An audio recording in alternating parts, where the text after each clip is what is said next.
गुरुदेव ने आगे का बताना शुरू किया। उन्होंने कहा, जैसे ही यह प्रश्न हम स्वयं से करते हैं, हमें ज्ञान हो जाता है। मैं और शरीर अलग अलग हैं। मैं शरीर नहीं हूं। फिर शरीर के द्वारा किए गए कार्यों का मिथ्या अहंकार भी टूटकर गिर जाता है कि यह कार्य मैंने किया। और फिर शरीर के द्वारा किए गलत कार्यों की आत्मग्लानि का भाव भी समाप्त हो जाता है कि यह गलत कार्य मैंने किया, क्योंकि यह बोध हो जाता है कि यह गलत कार्य शरीर के द्वारा हो गया। तो जब मैंने पाप किया ही नहीं है, तो मैं पापी हूं का भाव भी स्वयं समाप्त हो जाता है। मनुष्य के असंतुलन के दो सिरे हैं, एक मैंने किया का अहंकार और दूसरा मैं पापी हूं की आत्मग्लानि। दोनों ही मिथ्या हैं। मनुष्य इन दो सिरों के बीच में ही झूलता रहता है। इसलिए अब तुम्हारे शरीर के द्वारा जो अच्छे कार्य हुए वे तुमने नहीं किए, यह समझो, और मैंने यह कार्य किया का अहंकार छोड़ दो। दूसरा, जीवन में जो खराब कार्य किए वे शरीर के द्वारा हुए होंगे, तुमने नहीं किए, ऐसा सोचकर उन्हें भी छोड़ दो। आत्मग्लानि मत करो, यानी जीवन में प्राप्त सफलता का भी अहंकार मत रखो और जीवन में मिली असफलता की भी आत्मग्लानि मत करो। अपने आप को एक आत्मा समझो और मैं एक आत्मा हूं, बस यही सत्य है, बाकी सब मिथ्या है। ये ध्यान रखो। तभी जीवन में इस शरीर के मायाजाल से बाहर निकल पाओगे, अन्यथा कभी भी सत्य को जान ही नहीं पाओगे और जीवन भर भटकते रहोगे। मैं एक आत्मा हूं, यही सदैव ध्यान में रखो और इसी बात का अभ्यास करो। सुख और दुख, राग और अनुराग, द्वेष, ईर्ष्या, माया, मोह, भय, डर, मृत्यु का भय, ये सब शरीर के स्तर की भावनाएं हैं। आत्मा इन सब से अलिप्त होती है। जैसे ही स्वयं को आत्मा समझोगे, इन सब से मुक्त हो जाओगे। सारे रिश्ते, नाते, संबंध इस शरीर के हैं। आत्मा इन सब शरीर के बंधनों से मुक्त होती है। मैं एक आत्मा हूं का एहसास होना ही आध्यात्मिक प्रगति का पहला कदम है। चलो उठो, अब वापस चलते हैं। कहकर उन्होंने वापस रास्ते की ओर चलना प्रारंभ किया। जाते समय मुझे वह रास्ता बड़ा लंबा लगा था और मुझे चलने में भी भारी लग रहा था।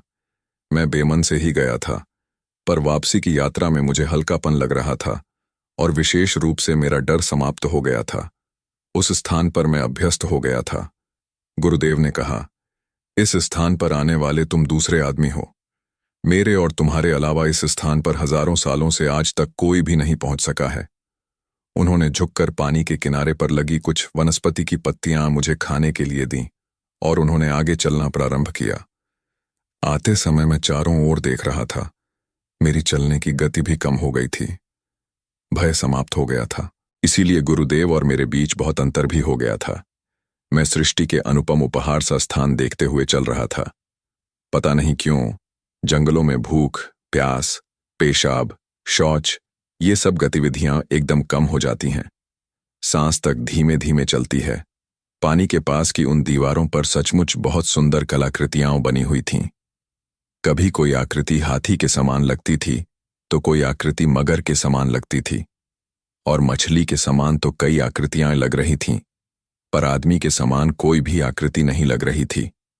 मानो प्रकृति और मनुष्य का कोई मेल नहीं बैठता हो, या प्रकृति भी अपने आसपास के वातावरण से प्रभावित होती हो। बहता हुआ पानी एकदम स्वच्छ था, इतना स्वच्छ कि पानी के नीचे के पत्थर भी स्पष्ट दिखाई दे रहे थे। पानी ठंडा था, लेकिन पीने की दृष्टि से भारी था। जल्दी हजम हो ऐसा नहीं था। हम धीरे धीरे उस जलप्रपात के पास पहुंचे। वहां पर गुरुदेव ने भी स्नान किया और मैंने भी स्नान किया। पानी काफी गहरा नहीं था, पर बहाव काफी तेज था। पानी में खड़े भी नहीं रह सकते थे, इतना तेज पानी का बहाव था। नहाने के बाद फिर उन्हीं अंधेरी गुफाओं में चलना प्रारंभ किया।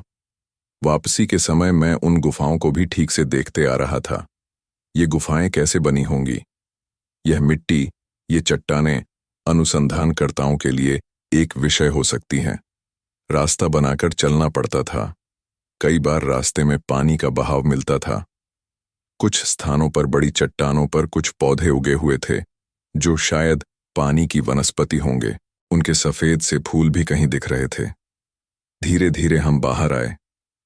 दो बड़ी चट्टानों के बीच में से बाहर आए तो लगा हम वापस अपनी दुनिया में आ गए। सारी यात्रा एक स्वप्न के समान लगी थी। हम गुफा के पास पहुंचे।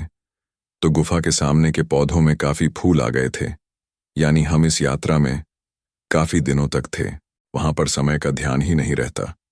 कितने दिन बीत गए और कितनी रातें बीत गईं पता ही नहीं चलता है। जीवन में ऐसा ही होता है। जीवन का अच्छा समय कब बीत गया पता ही नहीं चलता है। कई दिन बीत गए, कई साल बीत गए, पता ही नहीं चलता है। और मुसीबत का समय, कष्ट का समय, जीवन के बुरे क्षण पल भर के होते हैं, पर जीवन भर पीछा नहीं छोड़ते हैं। कई बुरे पल हम समझते हैं समाप्त हो गए, पर हमारे चित्त में कहीं वे संजोए हुए ही रखे रहते हैं और कई वर्षों के बाद भी उनकी क्षुण हृदय को घायल और मन को दूही कर देती है। और फिर जख्म हरे हो जाते हैं, फिर खून निकलने लग जाता है। इसलिए हम उन घटनाओं से उतने दुखी नहीं होते जितने उन्हें याद करके होते हैं। बचपन की वे कठिनाइयां, वह जिल्लत भरी अपमानित जिंदगी, वे बुरी घटनाएं, बचपन के वे बुरे लोग, उनका बुरा व्यवहार हमारे चित्त पर अमिट छाप छोड़ता है। भूतकाल के इन जख्मों को फिर से कुरेद कर भी कई लोग आनंद लेते हैं, बुरी घटनाओं को याद करते रहते हैं और दुखी होते रहते हैं। और उस दुख में एक आनंद मिलता है, वह आनंद कि हमने जीवन में कितनी प्रगति की। पहले हम क्या थे और कहां से कहां पहुंच गए। हम एक रंग से राजा बन गए, यानी अनजाने में हम हमारे ही अहंकार की पुष्टि करते रहते हैं और उन दुखों को याद कर बाद में आज से उस समय की तुलना कर मन ही मन प्रसन्न होते हैं। और बच्चों को भी बताते हैं हमारा बचपन क्या था, अब हम क्या हैं। हमारा बचपन कैसा खराब बीता, तुम्हारी जिंदगी कितनी अच्छी है। इस प्रकार की तुलना कर मन को बड़ा आनंद मिलता है कि हमारी जीवन में कितनी प्रगति हो गई, जीवन में उच्च शिखर पर पहुंच गए हैं। और विशेष रूप से यह तुलना केवल आर्थिक स्तर की ही होती है। पहले से अधिक अच्छी आर्थिक स्थिति हो गई है, यह बात प्रमुखता से मनुष्य के ध्यान में आती है। लेकिन तू न तब सुखी था न अब सुखी है।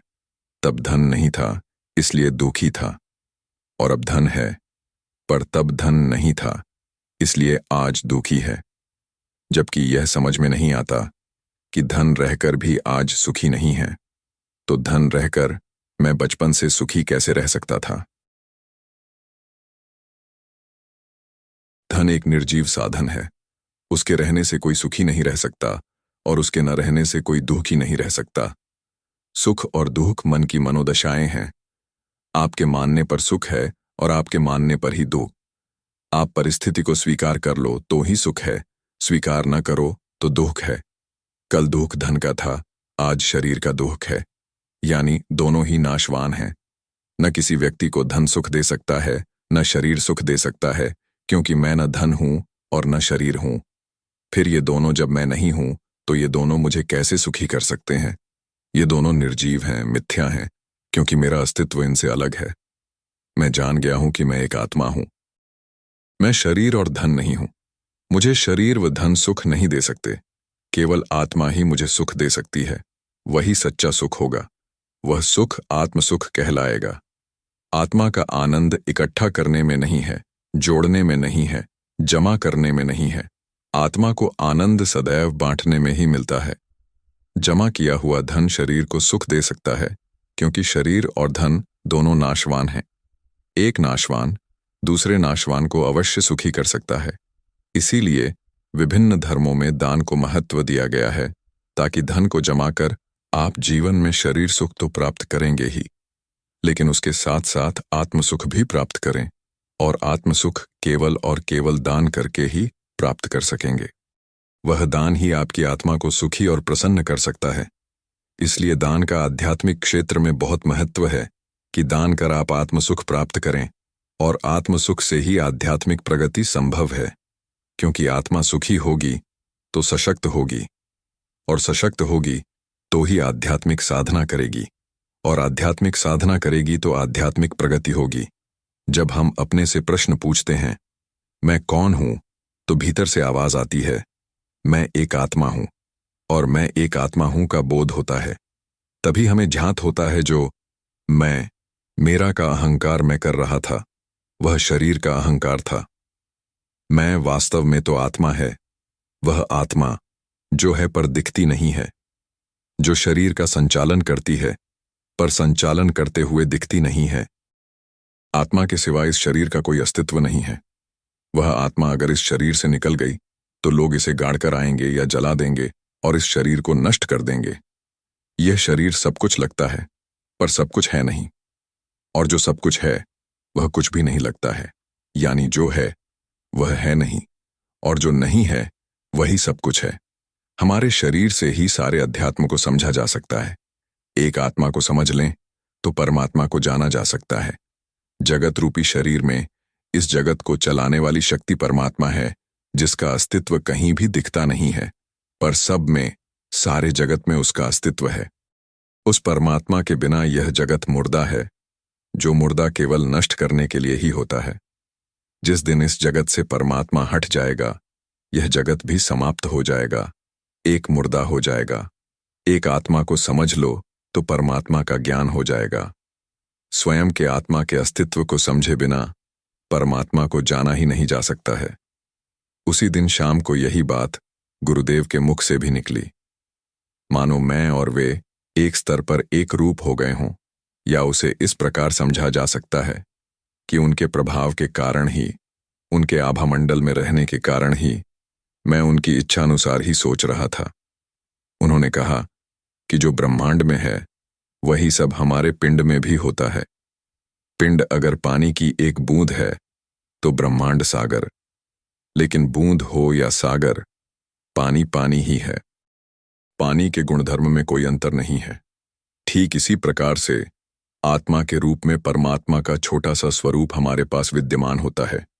जिसने उसे नहीं जाना वह परमात्मा को कैसे जान सकता है?